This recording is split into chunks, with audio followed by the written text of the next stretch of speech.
Well, the book about this chapter in Victoria's life was only published in 2010. I don't think many people knew about this episode at all. And when I played it before, 20 years ago, I didn't know at all about it. I just knew about her life and love of Albert, and then his death, and then the comfort she found in her relationship with John Brown for 4 years, and then he dying. I didn't know beyond that about this at all.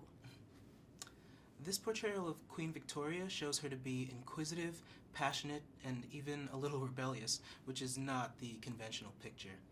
Can you talk about these qualities? Well, I think there must be many things we don't know about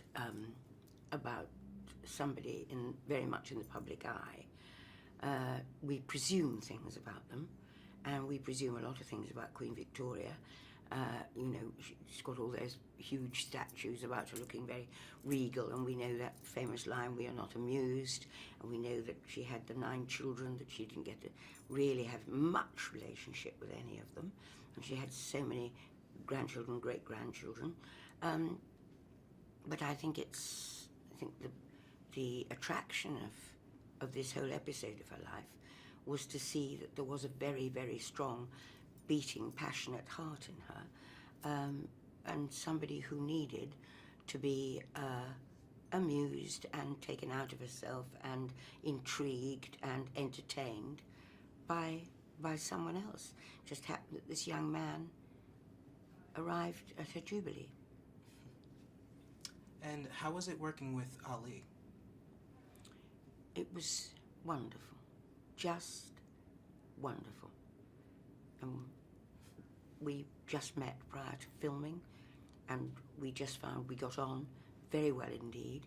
He has a great sense of humour. It's the most important thing that any actor can have, because if you can just laugh about something, then immediately it relaxes you.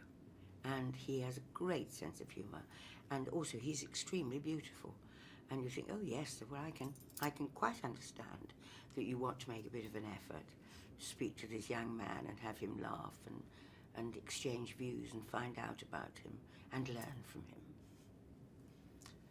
And you have a long-standing collaboration with Stephen Frears.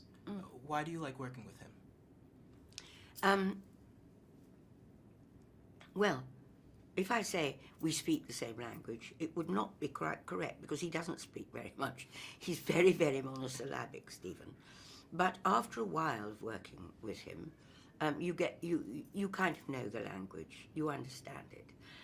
Sometimes he just walks away from the camera at the end, but sometimes, I just recently saw a tiny little bit of film when I saw him behind the camera and we're doing a scene and he's laughing. And I thought, oh, that is so, I never knew that happened. That's so nice to watch, you know. And he directs by stealth. You know, he kind of implies what he'd like or what you may not be doing. And because I've worked with him a long time, we have shorthand that I kind of understand what that means. You know, he lets you get on with things, but he is very ready to help if you require the help from him.